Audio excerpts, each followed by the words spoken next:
واقعہ میں اللہ تعالیٰ نے فرمایا وَكُنْتُمْ أَزْوَاجًا ثَلَاثَةً، ساری دنیا کے سارے انسان 3 حصوں میں تقسیم ہو جائیں گے۔ کوئی بندہ ہو تو آگے اس کو صحیح کرے بھائی، شور شرابہ یہ چلتا رہے گا اسپیکر میں۔ تو ساری دنیا کے سارے انسان کتنے حصوں میں تقسیم ہو جائیں گے؟ 3 حصوں میں۔ اصحاب الیمین، دائیں والے لوگ، ایسے ہی ٹھیک، میرا خیال ہے ناغا کرتے ہیں آج بیان کا۔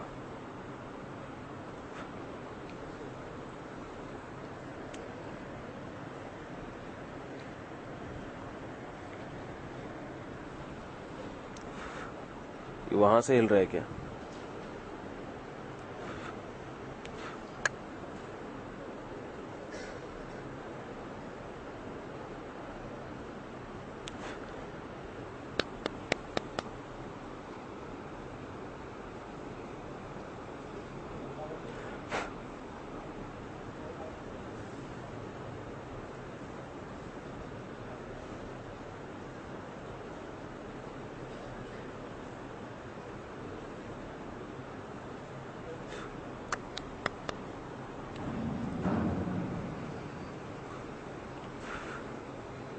آپ ایسے ہی رہیں، ان کے اوپر اینٹ لا کے رکھ دو تاکہ یہ ہلے نہیں اپنی جگہ سے۔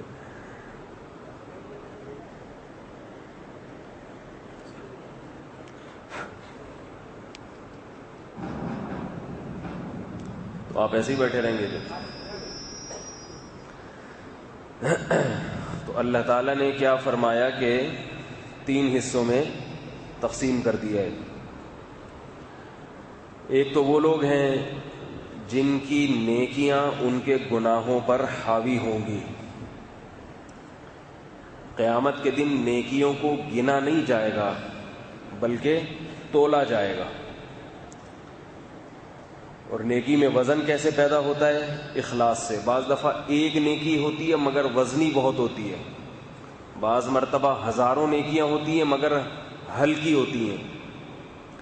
اسی طرح بعض دفعہ ہزاروں گناہ ہوتے ہیں مگر ہلکے ہوتے ہیں، اور ایک گناہ ہوتا ہے مگر بھاری ہوتا ہے۔ تو قیامت کے دن اعمال کو گننے کے بجائے اللہ نے تولنے کا معاملہ رکھا ہے، تولا جائے گا۔ جس کا نیکیوں کا پلڑا جھک گیا فَهُوَ فِي عِيشَةٍ رَاضِيَةٍ، اور جس کا گناہوں کا پلڑا جھک گیا فَأُمُّهُ هَاوِيَةٌ، اس کا ٹھکانہ جہنم کی آگ ہے۔ اللہ تعالی ہم سب کو محفوظ رکھے۔ اور ایک طبقہ وہ ہے وَالسَّابِقُونَ السَّابِقُونَ، جن کا میں نے کل تذکرہ کیا تھا۔ قرآن مجید میں اس مضمون کو اللہ نے اور بھی دوسری جگہ پر بیان کیا ہے مگر دوسرے انداز سے۔ فرمایا ان تجتنبوا کبائر ما تنہون عنہ نکفر عنکم سیئاتکم، کہ اگر تم کبیرہ گناہوں سے بچو گے تو اللہ تمہاری چھوٹی موٹی خطاؤں کو معاف کر دے گا۔ تو اس سے پتہ یہ چلا کہ نیکیوں کا پلڑا جھکانے کے لیے کیا کرنا کافی ہے؟ کبیرہ گناہوں سے بچ لو۔ اور ایک اور جگہ فرمایا هو اعلم بكم اذ انتم اجنة في بطون امهاتكم فلا تزكوا انفسكم هو اعلم بمن اتقى۔ اس سے پہلے والی آیت کیا ہے قاری صاحب؟ الذين يجتنبون كبائر الاثم والفواحش الا اللمم۔ اہل جنت کی علامت بیان کی کہ یہ وہ لوگ ہیں جو کبیرہ گناہوں سے بچتے ہیں اور بیہودہ کاموں سے، فحش کاموں سے بچتے ہیں، الا اللمم، سوائے چھوٹی موٹی خطاؤں کے۔ چھوٹی موٹی تو ہر آدمی سے ہو ہی جاتی ہے۔ کبیرہ گناہوں سے اور بے حیائی کے کاموں سے اجتناب کرتے ہیں۔ اللہ نے کبیرہ گناہ کے ساتھ بے حیائی کو ذکر کیا۔ اس میں یہ مقصد ہے کہ بے حیائی والے کام یہ بھی کبیرہ گناہوں میں داخل ہیں، اور آج کل جو میڈیا ہے نا، میڈیا اور آج کل کے جدید تعلیم یافتہ لوگ وہ حیا کو کھرچ کھرچ کے نکال رہے ہیں. جس عورت میں شرم و حیا زیادہ ہو اسے احمق اور بیوقوف کہا جاتا ہے. یونیورسٹیوں میں آپ دیکھ لیں، لڑکیوں سے تقریریں کروائی جاتی ہیں لڑکوں کے سامنے. انگلش لینگویج سینٹروں میں آپ جا کے دیکھیں، لڑکیوں کو مردوں کے سامنے لا کے نوجوان لڑکیوں کو کھڑا کیا جاتا ہے کہ ان کے سامنے آنکھوں میں آنکھیں ڈال کے بات کرنے کا سلیقہ سیکھو. ماڈرن بنایا جا رہا ہے اور عنوان یہ دیا جاتا ہے کہ ہم اس میں کانفیڈنس پیدا کر رہے ہیں، کانفیڈنس ڈیولپ کر رہے ہیں. یاد رکھو، ہر برائی کے کو جو ہے نا ہمیشہ اچھے لیبل سے اور اچھے عنوان سے کام کیا جاتا ہے.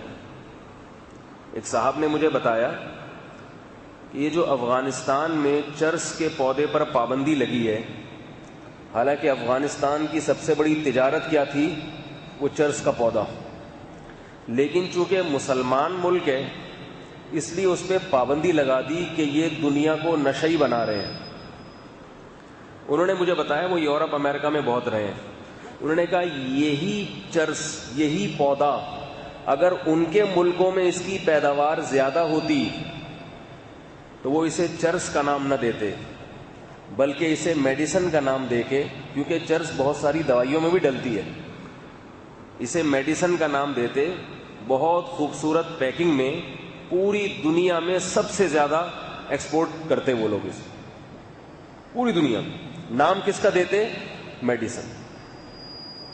نہیں آ رہی میرا خیال ہے بات. لیکن چونکہ مسلمان ملک کی تجارت اس سے وابستہ تھی تو اس کو ہیروئن اور چرس کا نام دیا کہ یہ نشہ پھیلا رہے ہیں. ہم تو اس کو بھی غلط کہتے ہیں، چرس کے پودے کو بھی. لیکن دنیا کے اصول یہ آپ کو بتا رہا ہوں کہ اپنے لیے جب کوئی کام حلال ہوتا ہے تو اس پہ کوئی اور لیبل لگا لیا جائے، دوسروں کے لیے کوئی بلاؤ یار بندہ یہ تو میری سمجھ میں نہیں آ رہا، آپ لوگوں کی کیا سمجھ میں آئے گا. وہ قاری صاحب کو بلا کے لائیں، تھوڑا اسپیکر کی کان مروڑیں. میرے سے جو بیان ہے نا، آپ نے دیکھا ہوگا کہ میں بیان باہر جا کے سنتا ہوں، اس لیے کہ یہ جو بیان میں لوگ چیختے بہت زور زور سے، کان پھٹتے ہیں، یہ سنا نہیں جاتا میرے سے. ہمارے ہاں خطیب حضرات کی عادت ہوتی ہے کہ لاؤڈ اسپیکر جب منہ کے قریب کرتے ہیں تو بہت زور زور سے چیختے ہیں، تو اس سے کیا ہوتا ہے کہ کان پھٹ رہے ہوتے ہیں. چلو بھائی ہے. تبلیغ میں ہم جب بچپن میں گئے نا پہلی مرتبہ، چھوٹا تھا، تو میں وہاں بات کے حیران ہوا کہ یہ تو بڑے آرام سے بات کرتے ہیں. یہ تو ایک صاحب تبلیغ میں نکلے ہوئے تھے، میں نے ان سے کہا کہ آپ تبلیغ میں کیوں نکلے؟ کہتے ہیں ہم نے ہمیشہ خطیبوں کی تقریریں سنی تھی، بہت زبردست، وہ بھی تقریریں اچھی ہوتی ہیں خطیبوں کی، برائی نہیں کر رہا. کہہ رہے جب ہم تبلیغ میں گئے تو ہم نے دیکھا وہ بڑے آرام سے بات کر رہے ہیں، سمجھا رہے ہیں کچھ بہت آرام سے. تو ہم حیران ہوئے کہ یہ کیسے لوگ ہیں جو آرام سے بات سمجھا رہے ہیں. ٹھیک ہے، تو ہر ایک کا اپنا ایک ذوق ہوتا ہے. بات آرام سے جیسے سمجھ میں آتی ہے نا، ایسے زور سے سمجھ میں نہیں آتی. اکثر ایک واقعہ بتاتا ہوں نا، ایک خطیب صاحب کا میں بیان سن رہا تھا، وہ بہت زور سے تقریر کر رہے تھے کہ میرے کان پھٹنے لگے، میں نے کانوں میں انگلیاں ٹھوس لی. وہ تقریر میں کہہ رہے تھے بہت چیخ کے، حضرت علی نے فرمایا، اتنی زور سے کہو. تو میرا دل چاہ رہا تھا میں ان سے جا کے کہوں کہ حضرت علی نے اتنی زور سے فرمایا تھا؟ حضرت علی نے کیا اتنی زور سے فرمایا تھا؟ جیسے حضرت علی نے جتنے آرام سے فرمایا تھا، آپ بھی ممبر پہ اسی بات کو اتنے آرام سے اگر فرما دیں کتنا اچھا ہوگا. تو کیا بات کر رہا تھا میں یار؟ ہیں؟ ہاں، حیا کی بات عرض کر رہا تھا کہ ہر گناہ کو اچھا لیبل لگا کے، عنوان اچھا لگا دو. نبی صلی اللہ علیہ وسلم نے فرمایا قرب قیامت میں لوگ شراب پیئیں گے اور اس کا نام تبدیل کر دیں گے. شراب سے چونکہ وہ ہوتا ہے نا، لوگ کہتے ہیں شرابی ہے، تو نام تبدیل کر لیں گے. کہ بھائی وہ ڈپریشن کی ایک ٹونک ہے جو پی رہا ہے، ٹیبلٹ ہوتی تھی اب ٹونک آ گئے، تو یہ نام تبدیل کر دیں گے، برائی پہ نا اچھا لیبل لگا دیتے ہیں۔ آپ نے دیکھا ہوگا جو لبرل طبقہ ہے وہ اپنی بیویوں کو بیٹیوں کو پردہ وردہ نہیں کراتے، اپنے دوستوں سے ملواتے ہیں، یہ میری آپ کی بھابھی ہیں، ابھی کل شادی ہوئی ہے تو یہ آپ کی بھابھی ہیں، ان سے ملیے۔ تو وہ کیا کہتے ہیں کہ بھائی ہم جو ہیں براڈ مائنڈڈ لوگ ہیں، ہم دوسرے پر بدگمانی نہیں کرتے، ہم اپنے دوست سے اپنی وائف کو ملوا رہے ہیں، جوان وائف ابھی نئی نئی شادی ہوئی ہے، اس کی دلہن ہے، وہ ملوا رہے ہیں، دوست بھی آ کے مل رہے ہیں اپنے دوست کی دلہن دیکھنے کے لیے، بھائی سب آ رہے ہیں، تو ہم کیا ہیں براڈ مائنڈ لوگ ہیں، ہم تنگ نظر نہیں ہیں کہ ہمارا دوست میری دلہن کو جو دیکھے گا تو غلط نیت سے دیکھے گا۔ یہ تو مولویوں کی گھٹیا سوچ، مولوی ایسی باتیں کرتے ہیں کہ یہ جو ہے نا اپنی بیوی کو چھپاؤ اپنے دوستوں سے، کیونکہ وہ جب تمہاری بیوی پہ نظر ڈالے گا تو اس کے دل میں گندے خیالات آ سکتے ہیں۔ تو یہ مولویوں کی نا گھٹیا سوچ ہوتی ہے، یہ میں نہیں کہہ رہا، یہ لبرل طبقہ کہتا ہے، کہتے ہیں ہم یہ سمجھتے ہیں کہ ایسا کچھ نہیں ہے، وہ جب میری وائف کو دیکھے گا تو اپنی بھابھی سمجھ کے دیکھے گا۔ ہم تو اوریجنل بھابھی کے بارے میں کہتے ہیں کہ نہیں دیکھو بھائی اس کو، جو اوریجنل بھابھی ہے۔ تو ہر گناہ کو، اس کو کیا ہو گیا، تو کسی اور پلگ میں لگا دیں نا اس کو، تو اوپر لگا دیں وہاں۔ جب یہ بٹن خراب تھا تو اس کو دن میں صحیح کر لینا چاہیے تھا نا۔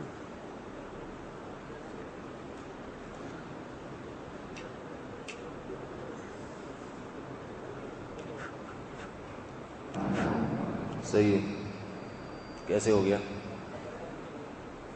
بس کوئی مکوڑا بھی آ گیا نا بٹن پہ تو وہ دب جائے گا خود ہی۔ بٹن اتنا نازک ہے کہ اس پہ اگر چیونٹی آ جائے تو وہ خود ہی ہل جاتا ہے۔ تو اب وہ کیا کہتے ہیں کہ بھائی اب دیکھو گناہ، بے پردگی گناہ ہے یا نہیں ہے؟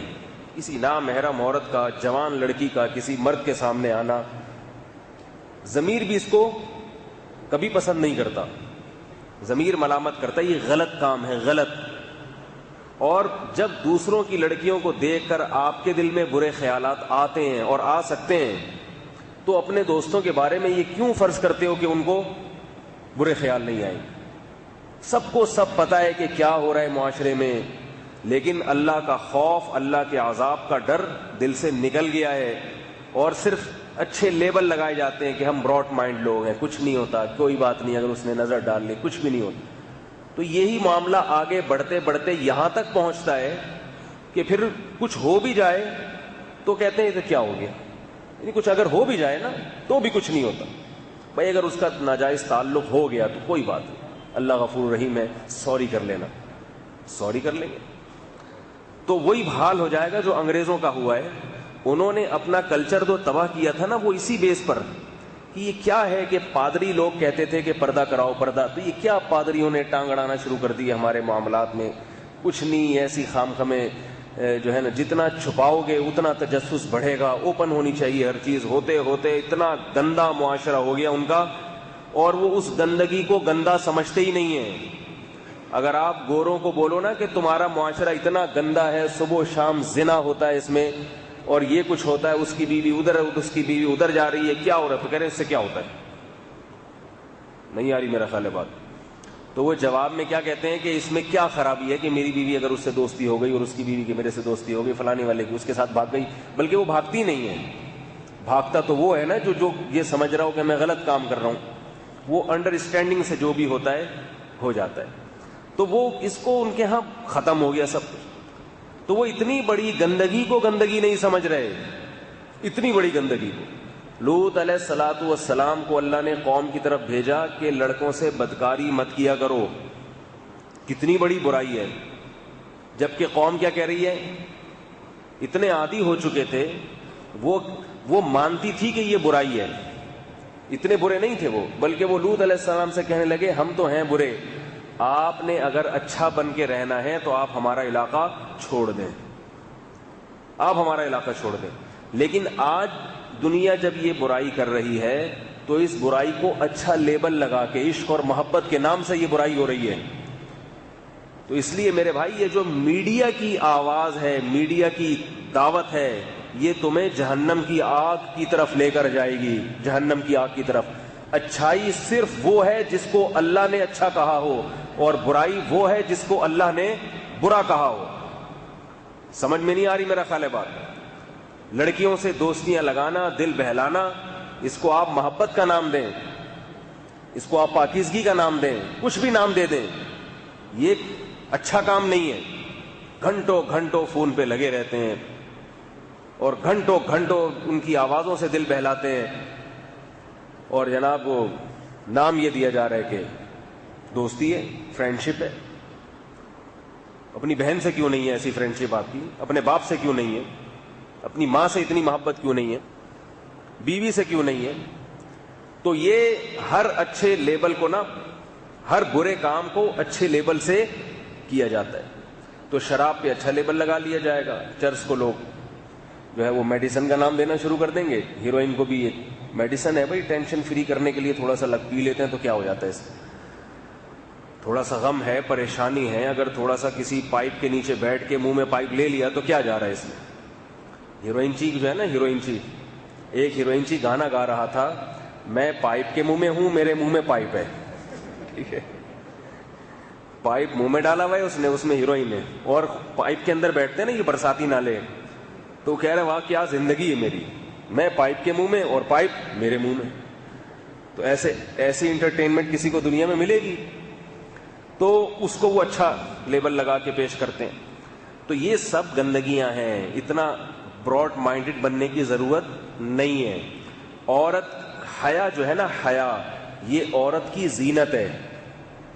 پہلے زمانے میں حیا کی بنیاد پہ رشتے ہوتے تھے, حیا کی بنیاد. جو تیز زبان ہیں, چیخنے چلانے والی, ان کی شادیاں نہیں ہوتی تھیں.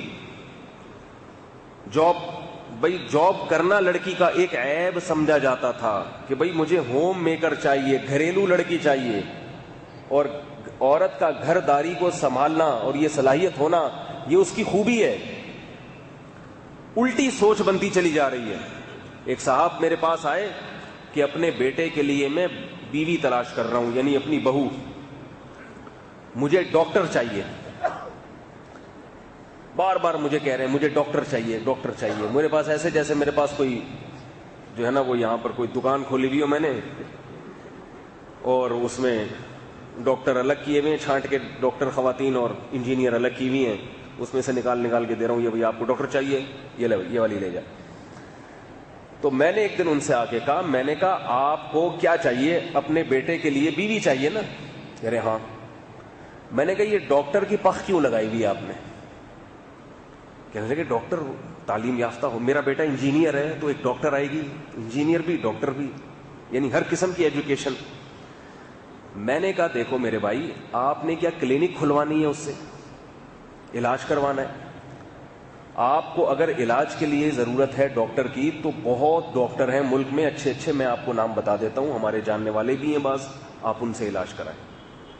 اگر آپ کو اس کے لیے بہو نہیں چاہیے, علاج کے لیے بہو کا ڈاکٹر ہونا ضروری نہیں ہے, محلے میں ڈاکٹر کا ہونا ضروری ہے. میں نے کہا وہ محلے میں 2-3 محلے والوں کا نام بتا دیے میں نے, آپ ادھر چلے. یا آپ کے بیٹے کو اپنا علاج کرانا ہے تو اس کے لیے بھی محلے میں ڈاکٹر موجود ہے. تو یہ ڈاکٹر کی پخ کیوں لگا رہے ہیں آپ؟ بہو گھر میں لانے کا مقصد کیا ہوتا ہے؟ سب سے پہلا مقصد میرے بیٹے کو ایک گھر مل جائے, ٹک جائے گھر کے اندر, ورنہ وہ رات 2-2 بجے تک گٹر کے ڈھکن پہ بیٹھا رہے گا, کبھی ڈبو کھیل رہا ہے, کبھی اسنوکر. تو بچہ جو ہے نا قابو میں آ جاتا ہے جب اس کی شادی ہو جاتی ہے. اب وہ یہ نہیں کہے گا ادھر ادھر فلم دیکھ کے آ رہا ہے سینما گھر سے رات 2 بجے, اور وہ بیوقوف بنا رہا ہے کہ میں مدنی مسجد گیا ہوا تھا. عورت کو, بیوی کو بیوقوف بنانا آسان نہیں ہے. ابا کو تو لوگ بیوقوف بنا دیتے ہیں, ابا سمجھتے ہیں چلو بھائی پوری رات غائب تھا, شب جمعہ میں وقت لگا کر آیا, ابا کو نہیں پتا چلتا. لیکن بیوی کو چہرے کے نور سے پتا چل جاتا ہے کہ اس کے چہرے پر پھٹکار جو ہے یہ بتا رہی ہے کہ یہ شب جمعہ سے نہیں ہو کے آ رہا. جیسے ایک شرابی تھا نا, گھر میں آیا تو بیوی اس کی خبر رکھتی تھی کہ یہ کہیں پیتا پلاتا تو نہیں ہے. وہ روزانہ آ کے جھوٹ بولتا کہ نہیں پی, آج بالکل بھی نہیں پی ہے, پکڑا جاتا تھا. تو ایک دن آیا پی کے, دروازہ بچایا, بیوی نے غصے سے کہا کمبخت اتنی دیر سے آ رہے ہو, شرم نہیں آتی؟ اس نے وہی مدنی مسجد کا یا کہیں کا بہانہ بنا دیا, فیضان مدینہ گیا بتا. ٹھیک ہے, اب جب گھر آ کے بیٹھا ہے تو لیپ ٹاپ کھول کے بیٹھ گیا کہ بیگم مجھے لیپ ٹاپ پہ بہت ضروری کام ہے آفس کا. بیوی نے کہا میں کہہ رہی تھی کہ پی کے آیا ہے. کہہ رہے اللہ کی قسم نہیں پی. کہہ رہے پھر یہ بریف کیس کھول کے کیوں بیٹھا ہوا ہے؟ پھر یہ بریف کیس کھول کے کیوں بیٹھا ہوا ہے؟ پی کے آیا ہے تو لیپ ٹاپ کی جگہ کیا کھول کے بیٹھ گیا؟ Brief case. یہ شرابی لوگ بھی عجیب ہوتے ہیں. ایک اور چھوٹا سا چٹکلا سنا دوں. فائر بریگیڈ کے عملے میں نا ایک شرابی بھی تھا. کہیں آگ لگی تو یہ صاحب پی کے آئے ہوئے تھے. یہ شراب بڑی عجیب چیز ہے. اب اس نے کیا کیا کہ سارے عملے کو روک دیا کہ میں اکیلا جاؤں گا عمارت میں اور جتنے زخمی ہیں آگ سے جلے ہوئے سب کو نکال کے لاؤں گا. لوگ منع کر رہے ہیں بھائی اتنا فنٹر بننے کی کوشش نہ کرو. لیکن یہ اندر گیا اور اٹھا کے باہر پھینک رہا ہے بندوں کو, کھڑکی سے نا باہر پھینک رہا ہے. لوگ چیخ رہے ہیں بھائی نہیں پھینکو نہیں پھینکو. کہہ رہا ہے نہیں پھینکوں گا. کسی نے بتایا کہ جتنے فائر بریگیڈ کے لوگ تھے نا وہ سارے تو نے اٹھا کے باہر پھینک دیے ہیں. جو آگ بجھانے کے لیے گئے ہوئے تھے وہ سارے اٹھا کے باہر پھینک دیے تھے. تو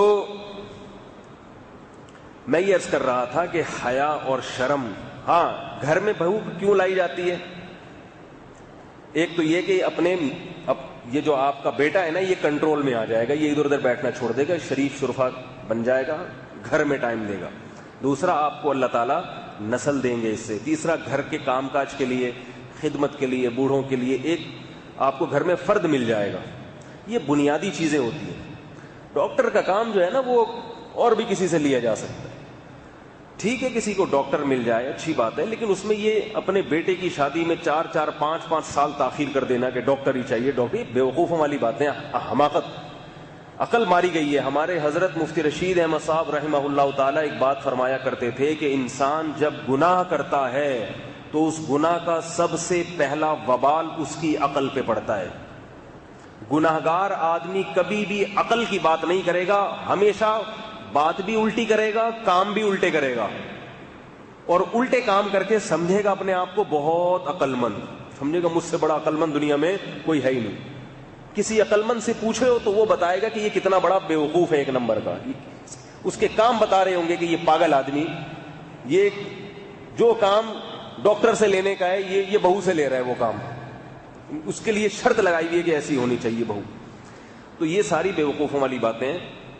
تو میں یہ عرض کر رہا تھا کہ حیا جو ہے نا, حیا یہ عورت کا بہت بڑا زیور ہے. میں ایک چھوٹی سی آیت بتا کے آگے چلتا ہوں پھر اپنے موضوع مضمون کی طرف. دیکھو حضرت موسیٰ علیہ الصلاۃ والسلام جب مدین گئے ہیں, فرعون وہاں قتل ہو گیا تھا نا حضرت موسیٰ علیہ السلام سے, تو ہجرت کر کے چلے گئے مدین. قرآن مجید نے اس واقعے کو تفصیل سے بیان کیا. جب مدین گئے ہیں تو وہاں کنویں پر رش نظر آیا. فوجد من دونہم امرأتین تذودان, تو دور کھڑے دیکھا دو لڑکیوں کو کہ وہ مردوں سے دور ہٹ کے کھڑی ہوئی ہیں اور انتظار کر رہی ہیں کہ کنویں پر سے مجمع ختم ہوگا تو ہم بھی پانی نکالیں گے. تو اللہ تعالیٰ نے ان خواتین کی یہ صفت کو بیان کیا کہ وہ مردوں کے مجمع سے دور ہٹ کے کھڑی ہوئی. آج کیا سمجھا جاتا ہے کہ جو بس اپنا حق لینے کے لیے مردوں کے شانہ بشانہ چلو, گھس جاؤ مردوں کے مجمع میں. دور کھڑی ہوئی ہیں وہ. حضرت موسیٰ علیہ السلام کو ان پہ رحم آیا, ترس آیا. ان سے جا کے پوچھا کہ ان کو حضرت موسیٰ کو خیال یہ تھا کہ مجمع ختم ہوتے ہوتے تو کئی گھنٹے لگ جائیں گے, یہ تو بیچاری کھڑی کھڑی بہت تھک جائیں گی. حضرت موسیٰ علیہ السلام نے ان سے جا کے پوچھا کہ بھئی کیا مسئلہ ہے تمہارے ساتھ؟ تو انہوں نے بتایا کہ بھئی ہم جب تک یہ مرد یہاں سے ہٹ نہیں جاتے اپنے گھر کے لیے پانی نہیں لیں گے. دوسری بات یہ بتائی کہ ہمارے گھر میں کوئی مرد نہیں ہے جو کنویں سے پانی لینے کے لیے آئے. کیا مطلب؟ آپ یہ نہ سمجھیں کہ ہم لوگ بے حیا لوگ ہیں, ہمارے مرد گھر میں پڑے ہوتے ہیں اور عورتیں گھر کے باہر جا کے کنویں سے پانی لا رہی ہوتی ہیں. نہیں آ رہی میرا خیال ہے بات. حالانکہ یہ بات حضرت موسیٰ نے پوچھی نہیں تھی, لیکن ان خواتین کو خیال ہوا کہ یہ اتنا نیک شریف نوجوان ہے، کہیں یہ ہمارے بارے میں بدگمان نہ ہو جائے کہ کیسی بے حیا خاندان ہے معاذ اللہ کہ ان کے ہاں مرد گھر میں پڑے ہوتے ہیں اور عورتیں جا جا کے کنویں سے پانی بھر رہی ہوتی ہیں۔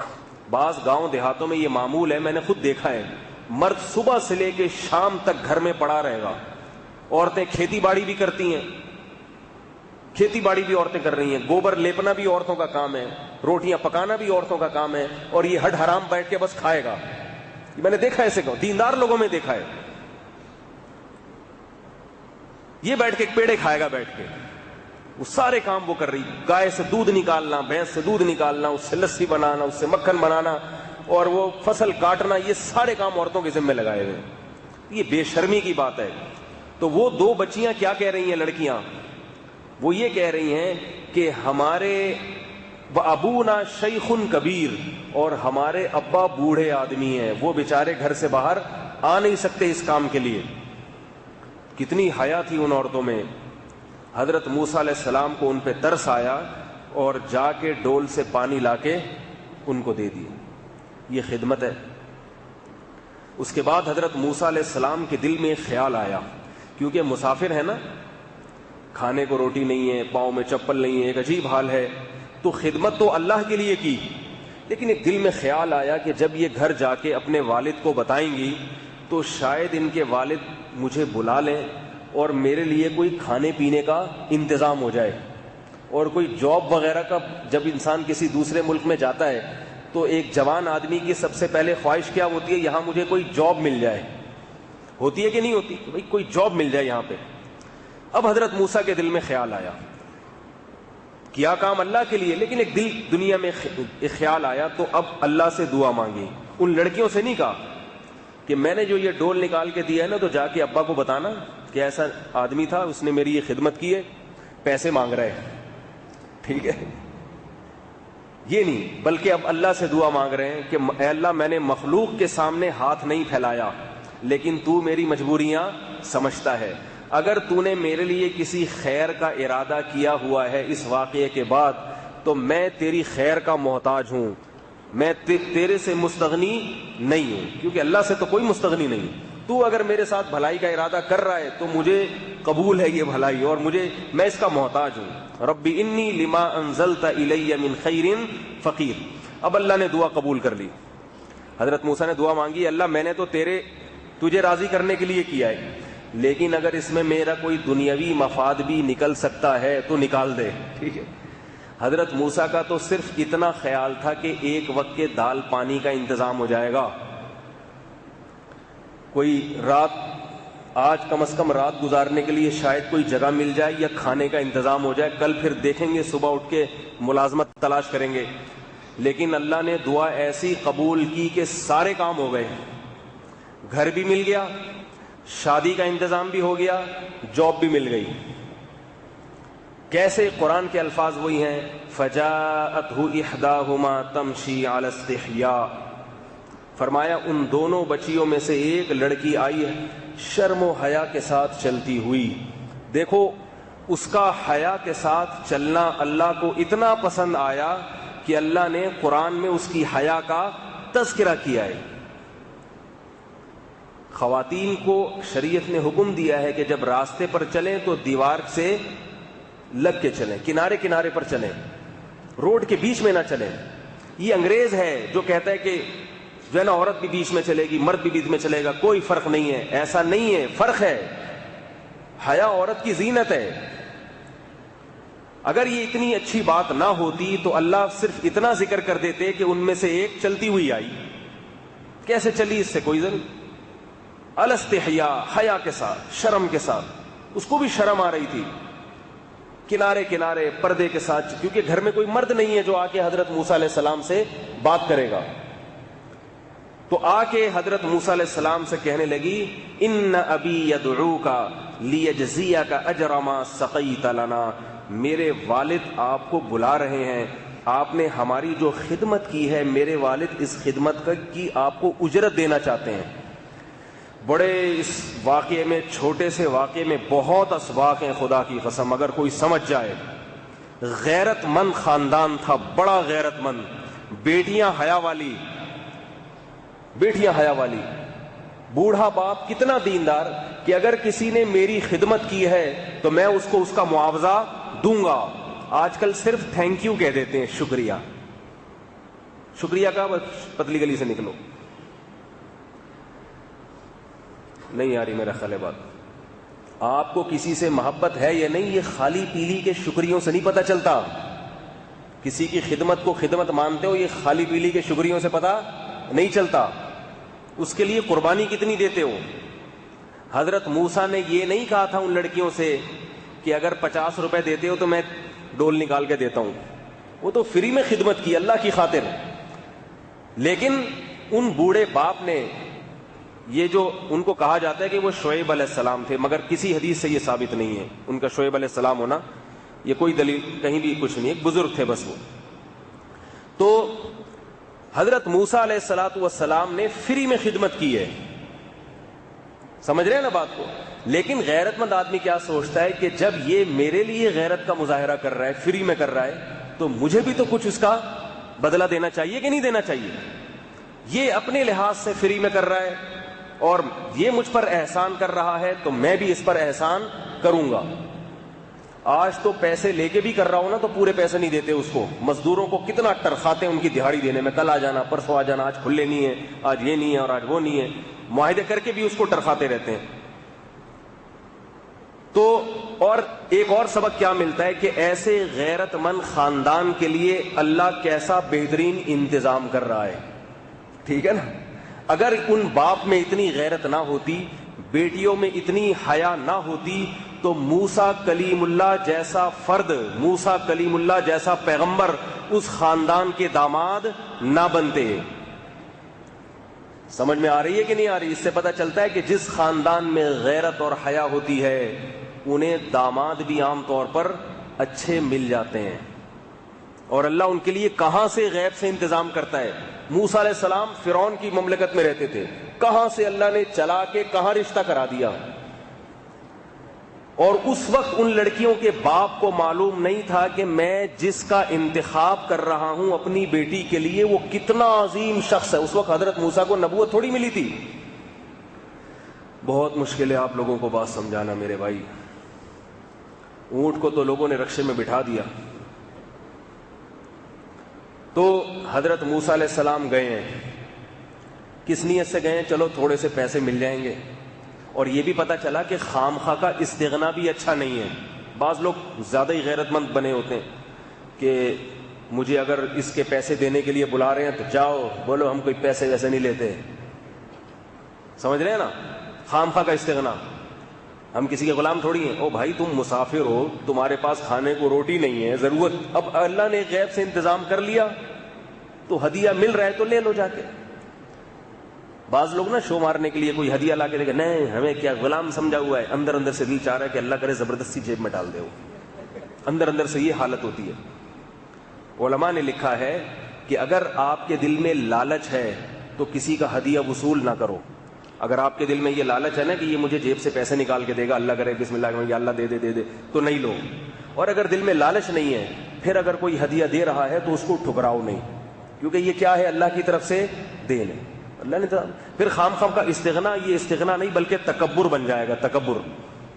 تو انبیاء کی عادت یہ تھی، انہیں جب کوئی ہدیہ دیتا تھا ان کی نظر نہیں ہوتی تھی، لیکن اگر دیتا تھا تو وہ قبول کر لیا کرتے تھے. تو اب یہاں سبق کیا ملتا ہے؟ حضرت موسیٰ نے یہ نہیں کہا کہ ان سے بولو نہیں مجھے نہیں چاہیے، مجھے تو اللہ کھلائے گا. مجھے تو کون کھلائے گا؟ اللہ کھلائے گا. تو ان کو پتا تھا یہ اللہ ہی کھلانے کا انتظام کر رہا ہے، اللہ ہی انتظام کر رہا ہے. ضرورت بھی ہے، انتظام بھی اللہ کی طرف سے ہو رہا ہے. چلو بھائی جا کے تھوڑے سے کچھ پیسے ویسے کا انتظام ہو جائے گا، کھانا پانی دال پانی کچھ تھوڑی سی تو سکون ملے گا نا. ہم نے تو اس نیت سے خدمت نہیں کی تھی، مگر جب اللہ انتظام کر رہا ہے تو چلو ٹھیک ہے. اب حضرت موسیٰ علیہ السلام ان کے ساتھ چلے گئے تو انہوں نے، جو بزرگ تھے انہوں نے حضرت موسیٰ سے پوری کارگزاری پوچھی کہ تم کہاں ہو، کیسے آئے ہو، یہاں کیسے؟ تم تو وہاں فرعون کے ملک میں رہتے تھے، یہاں کیسے؟ اس سے یہ بھی پتا چلا کہ جب کوئی مسافر ضرورت مند ہو تو اس سے اس کے حالات پوچھ کر اس کی پوری مدد کرنی چاہیے. تو موسیٰ علیہ السلام نے اپنا پورا واقعہ بیان کر دیا کہ بھئی یہ میرے ساتھ پرابلم ہے، یہ مسئلہ ہے. تو اللہ قرآن میں فرماتے ہیں کہ ان دو لڑکیوں میں سے ایک نے کہا اپنے ابا سے، کیونکہ وہ لڑکیاں بیچاری بکریاں بھی چرایا کرتی تھیں گھر میں، یعنی یوں سمجھے کہ آج کے زمانے کے لحاظ سے جاب کرتی تھی وہ، آج کے زمانے کی، کیونکہ گھر میں کمانے والا کوئی نہیں ہے تو بیٹی کمائے گی نا. تو بیٹی نے ابا کو مشورہ دیا، یا ابت استاجرہ ان خیر من استاجرت القوی الامین، اے ابا آپ اس کو ملازمت پہ رکھ لیں، اس سے فائدہ کیا ہوگا، ہم گھر میں بیٹھیں گی اور یہ کما کے کھلائے گا. اور ملازمت پہ اس کو اس لیے ہم کہہ رہے ہیں رکھیں کہ ملازم کے اندر دو صفات ہونی چاہیے، یہ دونوں صفات اس کے اندر موجود ہیں. ایک صفت یہ ان خیر من استاجرت القوی الامین، مزدور اور ملازم طاقتور ہونا چاہیے. کمزور آدمی کو مزدور رکھیں گے تو وہ 2 اینٹیں اٹھانے میں اتنا ٹائم لگا دے گا کہ آپ کی ساری دہاڑی سارا دن میں 1 فٹ کھڈا کھودے گا وہ. تو ہمیشہ ملازمت کا کام کس سے لیا جاتا ہے، طاقتور، صحت مند ہونا چاہیے. یہ بڑا طاقتور نوجوان ہے. علماء نے لکھا ہے انہوں نے حضرت موسیٰ کی طاقت کا اندازہ کیسے لگا لیا تھا ان لڑکیوں نے، اندازہ ایسے لگایا کہ وہ جو بڑے بڑے ڈول تھے نا جو کنویں میں وہ لوگ کھینچ رہے تھے، آپ لوگوں کو آواز صاف آ رہی ہے، وہ جو ڈول تھے نا کھینچ رہے تھے کنویں میں، تو وہ زور لگا لگا کے نا لوگ جیسے ای نکلتے نا، چی چی آوازیں نکل رہی ہیں. حضرت موسیٰ علیہ السلام جب گئے ہیں انہوں نے ڈول ایسے پھینکا اور ایسے ایک ہاتھ سے نکال لیا. ٹھیک ہے، پبلک دیکھ رہی ہے بھائی یہ اتنا طاقتور، ظاہر طاقتور تھے تبھی تو ایک تھپڑ لگایا تھا اس کے فرعون کے قوم کے، وہ بندہ کلٹی ہو گیا. حالانکہ حضرت موسیٰ کا اسے قتل کرنے کا ارادہ نہیں تھا، قتل کرنے کا ارادہ نہیں، ویسی لڑائی چھڑوانے کے لیے ایک تھپڑ لگایا وہ مر ہی گیا. تو ان لڑکیوں نے حضرت موسیٰ کی جسمانی طاقت کا اندازہ لگا لیا کہ ایسے انہوں نے یوں کر کے پانی کا ڈول کھینچا ہے. تو اپنے باپ سے کہنے لگی کہ ملازم ایسا ہونا چاہیے جو طاقتور ہے، یہ بہت طاقتور نوجوان ہے لہذا یہ ملازمت کے قابل ہے، اس کو ملازم رکھیں. نمبر 2 ملازم میں دوسری صفت کیا ہونی چاہیے، امین، امانت دار ہو. امانت دار کے مطلب کام دیانت داری سے کرے. لوگ کہتے ہیں بھائی ملازم آج کل دیانت دار ملتے نہیں ہیں. کیشیئر آپ کسی کو دکان پہ لا کے رکھ لیں، آدھے پیسے وہ خود کھا جاتا ہے. ایک صاحب کہتے ہیں کہ میں نے بکرے اور گایوں کے بھوسے اور دانے کی دکان کھولی، اس پہ میں نے ملازم رکھا کہ بھائی اس میں تو کیا دیانت داری کی ضرورت ہے، یہ کہاں لے کے جائے گا یہ بکرے کا دانا. کہہ رہے وہ میں دیکھ رہا تھا کہ آدھی بوریاں غائب ہو جاتی تھیں، کہاں چوری کر رہا ہے پتہ چلا خود کھاتا تھا بیٹھ کے. باجرہ رکھا ہوا ہے مرغیوں کا، بیٹھے بیٹھے کھا رہا ہے. ٹھیک ہے، اور جناب ادھر وہ رکھا ہوا ہے اور کوئی چنا وانا رکھا ہوا ہے، وہ اتنے اب روزانہ تھوڑا تھوڑا کھاتا رہے گا صبح سے لے کے رات تک، اور پورے مہینے میں تو وہ کہتے ہیں 1/3 تو یہ کھا جاتا تھا. تو نیک ملازم، دیندار، امانت دار ملازم ملنا بڑا مشکل ہے. تو بچیوں نے کیا کہا کہ یہ امانت دار ہے، امانت دار. علماء کہتے ہیں اتنی تھوڑی دیر میں بچیوں نے اندازہ کیسے لگا لیا.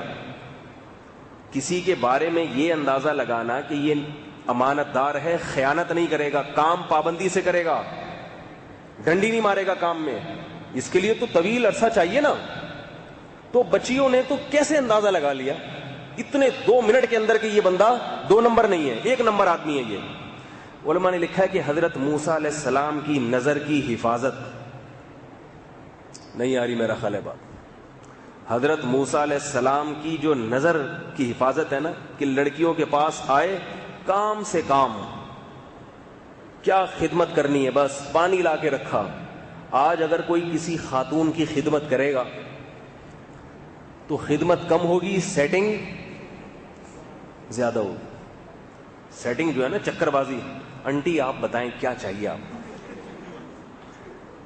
آپ وہ کہے گی بیٹا، یہ بیٹا تو نہیں کہے گی خیر وہ کہے گی بھائی جان یہ جا کے ڈول نکال کے لے آئیں. کہے گا آپ کہیں تو آسمان کے تارے بھی توڑ کے لے آؤں آپ کے لیے، آپ صرف ڈول کی بات کرتی ہیں. آپ کہیں تو میں کنویں میں چھلانگ لگا دوں، اور بھی جتنے ڈول ہیں نا گھر میں وہ بھی لے آئیں. اور آج سے یہ میں ہی کیا کروں گا ڈول، لیکن ڈول دینے آپ آئیں گی، یہ شرط ہے میری. ایسا نہ ہو آپ کے ابا آ جائیں ڈول دینے کے لیے. یہ چند چیزیں ہوتی ہیں جن سے انسان کے کردار کا پتہ چل جاتا ہے. اپنے کام سے کام، بھائی انسان کی خدمت کرنی ہے، نظر جھکی ہوئی ہے، آئے ڈول اٹھا کے لا کے واپس. اور مفسرین نے لکھا ہے کہ اس سے بھی انہوں نے اندازہ لگایا کہ جب انہوں نے اپنے والد سے ملاقات کے لیے وہ بچیاں حضرت موسیٰ علیہ السلام کو، وہ ایک لڑکی آئی تھی نا وہ لے کر گئی ہے، تو حضرت موسیٰ علیہ السلام نے اسے کہا میں آگے آگے چل رہا ہوں، آپ مجھے پیچھے سے راستہ بتائیں. حضرت موسیٰ نے اس کا اہتمام کیا، ایسا نہ ہو یہ مجھ سے آگے ہوں اور میں اس سے پیچھے ہوں. یہ حیا والی بچیاں ہیں، یہ اس بات کو پسند نہیں کریں گی کہ میری نظر بار بار ان کے جسم پہ پڑے، بار بار ان کے جسم پہ نظر. یہ حیا والی عورتیں ہیں. تو یہ 2-3 چیزوں سے انہوں نے اندازہ لگا لیا بندے کا کریکٹر. بولو بھائی صحیح ہے، کریکٹر اچھا ہے ساتھ، تو اس سے اچھا ملازم کہاں ملے گا. تو جو یہاں اللہ سے خیانت نہیں کر رہا، جس کی آنکھیں یہاں خیانت نہیں کر رہی، اس کی آنکھیں بکریاں چرانے میں بھی خیانت نہیں کریں گی، اس کے ہاتھ بکریاں چرانے میں بھی خیانت نہیں کریں گے. بیٹیوں کا تو یہ کام تھا، لیکن باپ کی ذمہ داری کیا ہوتی ہے سب سے بڑی؟ وہ جوان بیٹیوں کے لیے اس کی سب سے بڑی ذمہ داری ہوتی ہے کہ اس کا گھر بس جائے. اسے ملازمت کی پرواہ نہیں ہوتی. یہ ایک اور سبق ملا اس واقعے میں. آج بڑے بے شرم اور بے غیرت باپ ہیں، خدا کی قسم میرے پاس فون آتا ہے میرے خون کھولتا ہے. بے غیرت باپ ہیں، بیٹیاں 30 35 سال کی ہو گئی، ان کے رشتے بھی آتے ہیں مگر ان کی شادی اس لیے نہیں کرتے کہ ہمارے خدمت کرنے والی یہ بیٹی ہے اور کمانے والی یہ بیٹی ہے، اگر ہم اس کی شادی کر دیں گے تو یہ پیسے کون کھلائے گا ہمیں اور ہماری خدمت کون کرے گا. نہیں آ رہی میرا خیال ہے بات سمجھ میں. ایسے بے شرم بھائی بھی ہیں اور ایسے بے شرم باپ بھی ہیں. چھوڑو اپنی خدمت کو. باپ کی سب سے پہلی ذمہ داری ہے بیٹی کے جوان ہونے کے بعد سب سے پہلے اس کا گھر بسانے کی فکر کرے. وہ اللہ پہ اعتماد کرے، بیٹی مجھے چھوڑ دو اللہ کے حوالے، اللہ کر لے گا میرے لیے کوئی انتظام. داماد خدمت کر لے. بعض داماد اچھے مل جاتے ہیں جو خدمت کر دیتے ہیں اپنے سسر کی. مائیں بھی بعض ایسی لالچی ہو گئی ہیں. میرے پاس فون آتے ہیں، کہاں سے فون آتے ہیں. میں 30,000 روپے کما رہی ہوں، میرے رشتے آتے ہیں مگر میرے بھائی ٹانگ اڑا دیتے ہیں. لڑکی کہہ رہی ہے کیوں؟ اس لیے کہ وہ سارے بیٹھ کے میری کمائی کھا رہے ہیں. ان کو ڈر ہے کہ 40-50 ہزار روپے کما رہی ہے، 30,000 کما رہی ہے، یہ تو سارا ہمارے بہنوئی کا منہ میں جائے گا سارا پیسہ. شادیاں نہیں کرنے دے رہے اس کو. تو یہ چونکہ غیرت مند خاندان تھا نا، بیٹیاں بھی حیا والی، باپ بھی حیا والا، تو اللہ ان کے ایک ایک بات کو قرآن میں ذکر کر رہے ہیں. بیٹی کہہ رہی ہے کہ ابا اس کو ملازم رکھ لیں. ابا دل میں سوچ رہا ہے کہ بھائی مجھے تو داماد چاہیے، بیٹیاں میری جوان ہیں. تو ابا نے بیٹیوں سے مشورہ بھی نہیں لیا، کیونکہ ابا کو پتا تھا کہ میری بیٹیاں میری اس پیشکش کو مسترد نہیں کریں گی. کیونکہ لڑکی اگر شریف ہو تو اس کو بھی شوہر میں یہ 2 چیزیں چاہیے ہوتی ہیں، ایک طاقتور ہونا چاہیے اور ایک امانت دار ہونا چاہیے. پیسہ کی اتنی، دولت کی اتنی اہمیت نہیں ہے. آج لڑکی کیا کرتی ہے؟ صرف پیسہ چاہیے، چاہے شکل کا مکھنچو ہو. حقیقت بتا رہا ہوں آپ کو میں. پیسے کے آگے نہ شکل دیکھی جاتی ہے نہ کردار دیکھا جاتا ہے.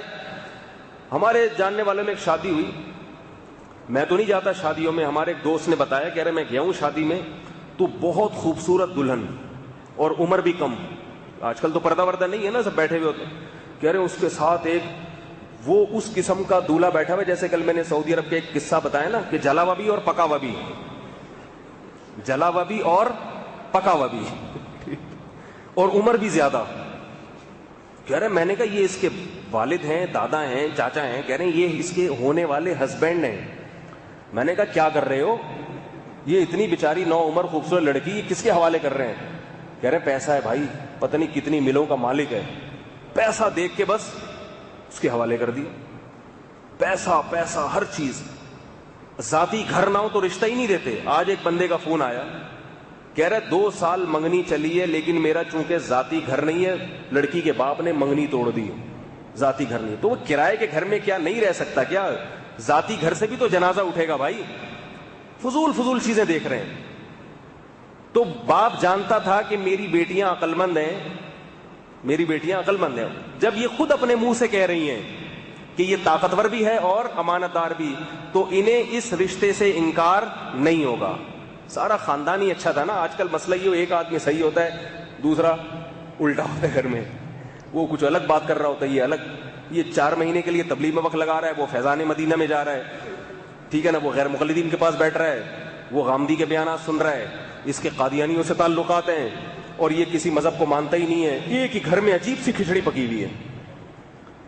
وہ پھر کہہ رہا ہے شادی یہاں ہونی چاہیے, وہ کہہ رہے ہیں یہاں نہیں ہونی چاہیے, وہاں ہونی چاہیے, جو ہے نا وہ بنی ہوئی ہے سب.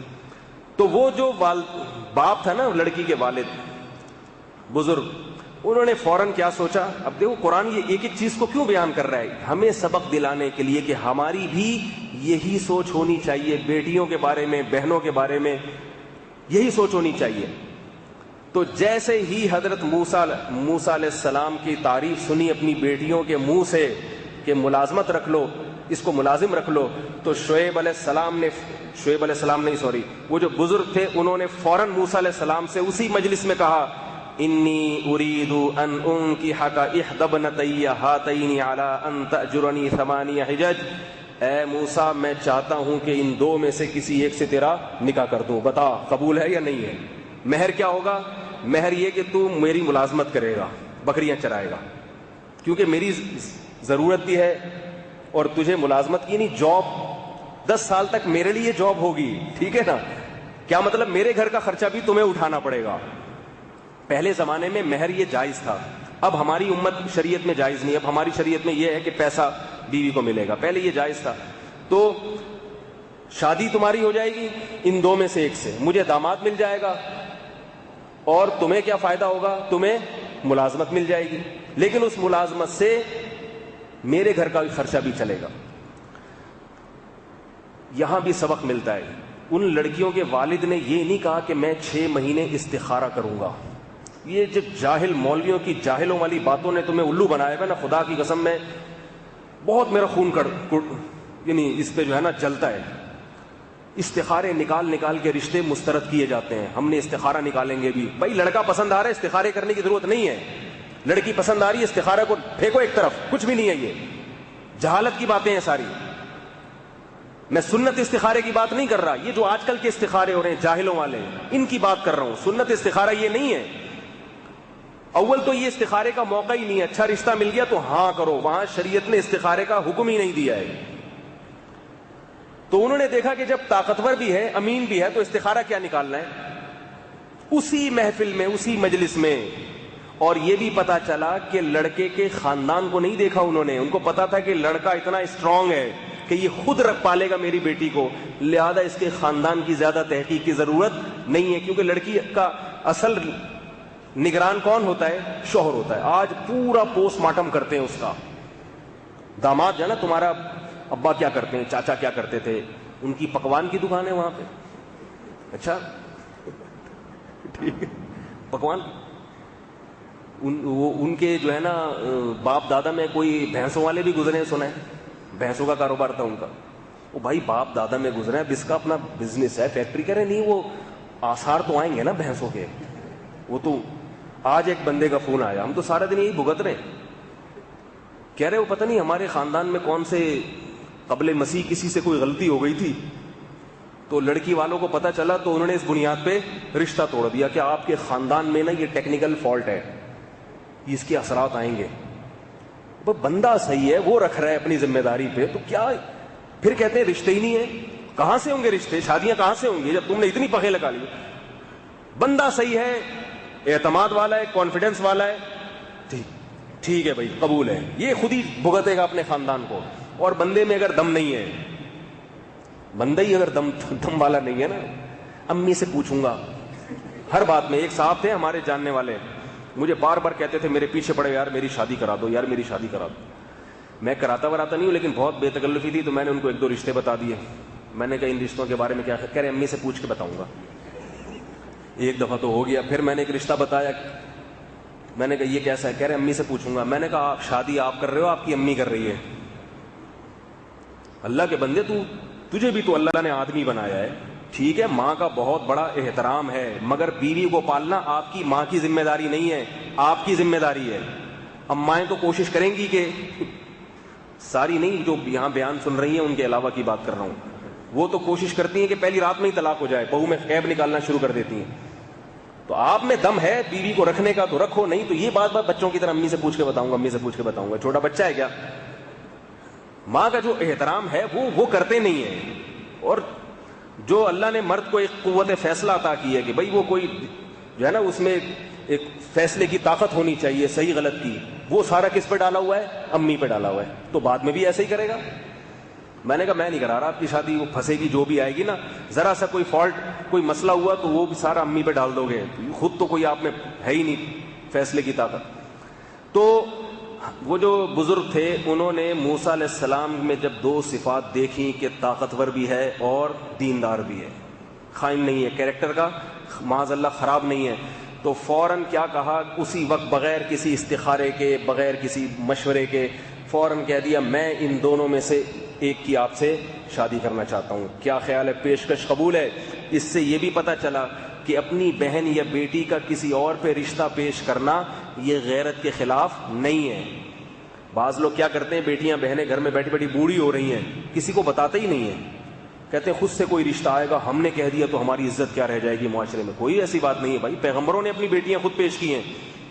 نبی صلی اللہ علیہ وسلم نے اپنی بیٹی حضرت علی پہ پیش کی ہے, حضرت عمر رضی اللہ تعالیٰ عنہ نے اپنی بیٹی نبی صلی اللہ علیہ وسلم پہ پیش کی ہے, ابو بکر پہ پیش کی, حضرت عثمان پہ پیش کی. تو کوئی اس میں مسئلہ نہیں ہے, اگر بیٹی یا بہن جوان ہو گئی ہے آپ خود سے پیشکش کر دیں کہ بھائی میں اپنی بہن کا آپ سے نکاح کرنا چاہتا ہوں, لیکن یہ اس کے لیے ضروری ہے کہ سامنے والا عزت دار ہو. بعض دفعہ عزت دار نہیں ہوتا, وہ آپ کی عزت کا جنازہ نکال دیتا ہے پورے معاشرے میں, سب کو بتاتا پھرے گا اس نے اپنی بہن کی پیشکش کی تھی مگر میں نے ٹھکرا دی. تو وہ آپ کی عزت کا خیال رکھنے والا ہو, وہ یہ اس کا خیال ضروری ہے, کیونکہ میرا بیان کو لوگ آدھا سمجھتے ہیں, پھر اپنی عزت کے خود ہی جنازے نکالتے پھرتے ہیں پھر وہ. تو فوراً کیا کہا, ادھر موسیٰ علیہ السلام کا جواب سنیں. موسیٰ علیہ السلام نے یہ نہیں کہا میں ایکچولی ابھی میں تھوڑا پریشان ہوں, ابھی تو میں مسافر ہوں, ابھی تو میں یہاں جاب تلاش کروں گا, اور اگر چلو جاب مجھے مل بھی گئی ہے تو میں کچھ پیسے تو ایک بنا لوں نا.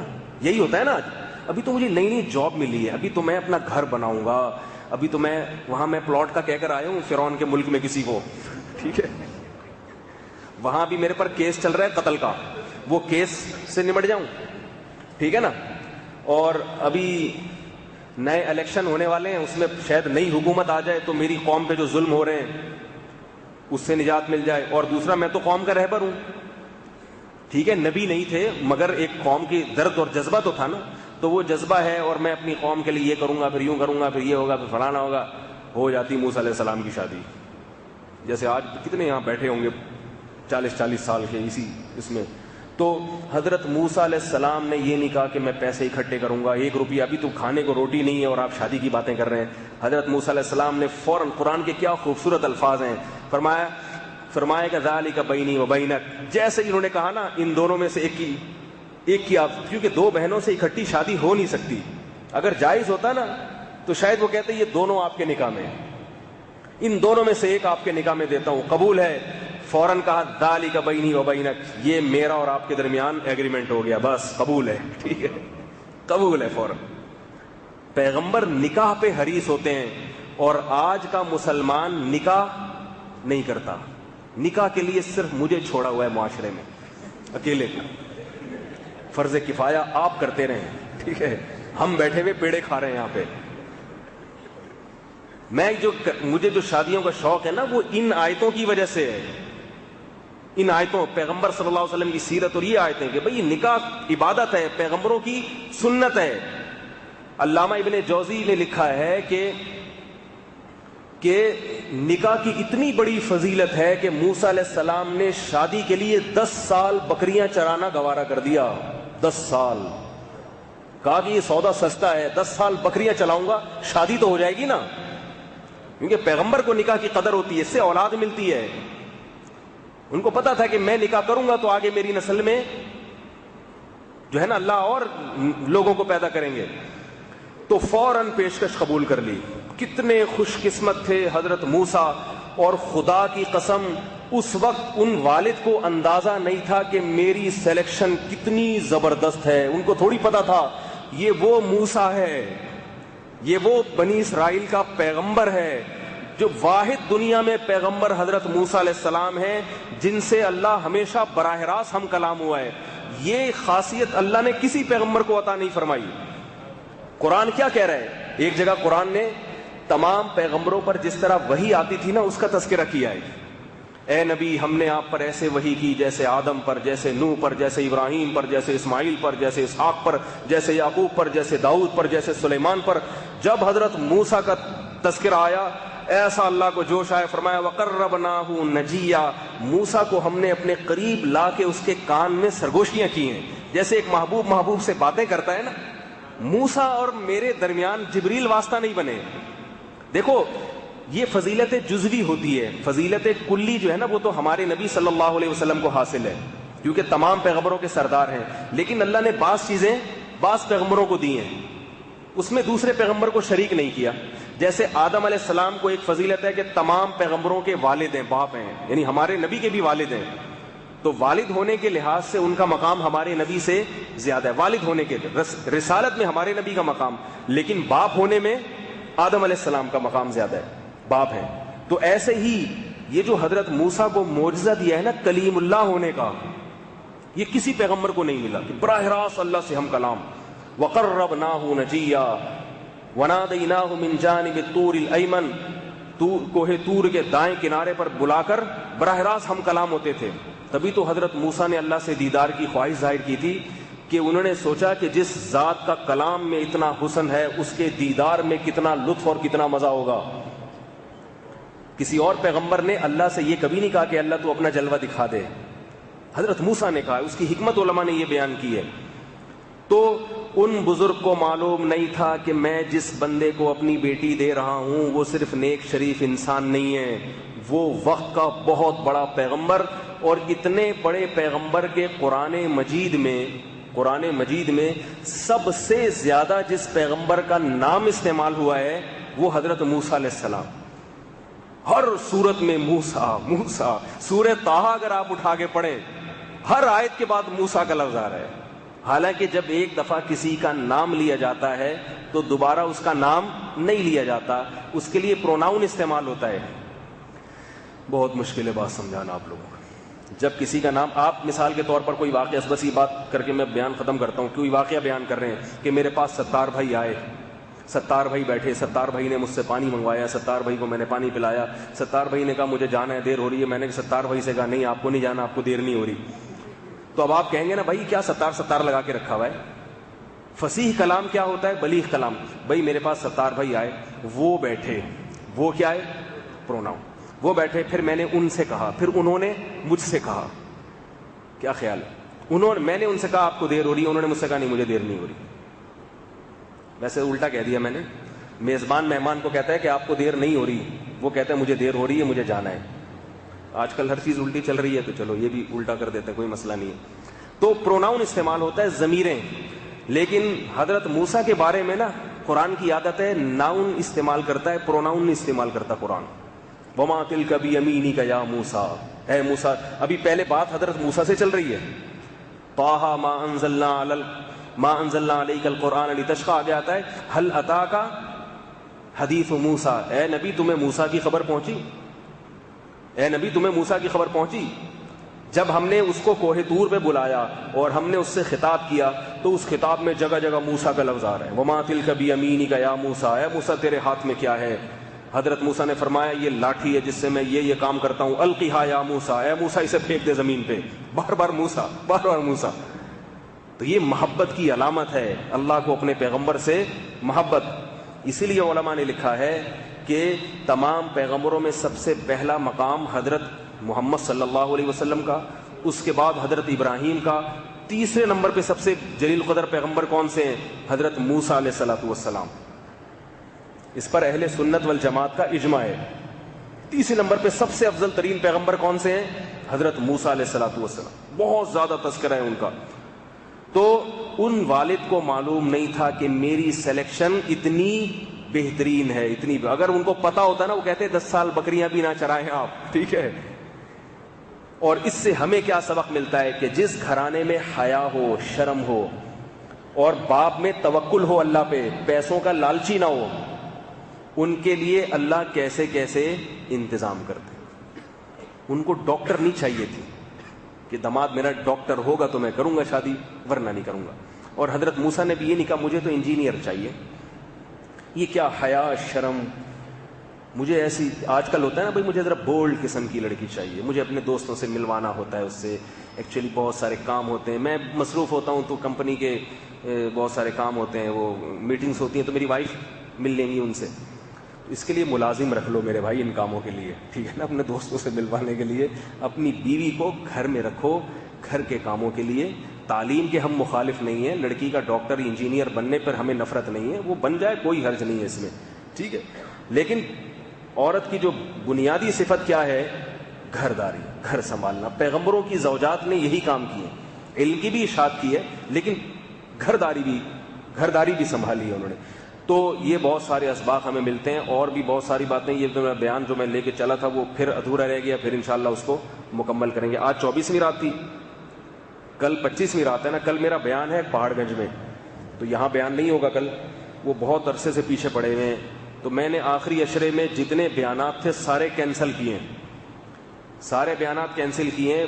ختم قرآن کے نا کہاں سے دعوت آ رہی تھی, تو صرف اعتکاف والوں کے لیے, بھائی یہ لوگ یہاں ہمارے لیے یہاں کے بیٹھے ہوئے تو ہم یہاں سے وہاں نہیں جائیں گے. لیکن ایک بیان, کیونکہ وہ پہاڑ گنج کے پٹھان ہیں, وہ بیان میں کوشش کے باوجود بھی کینسل نہیں کر سکا.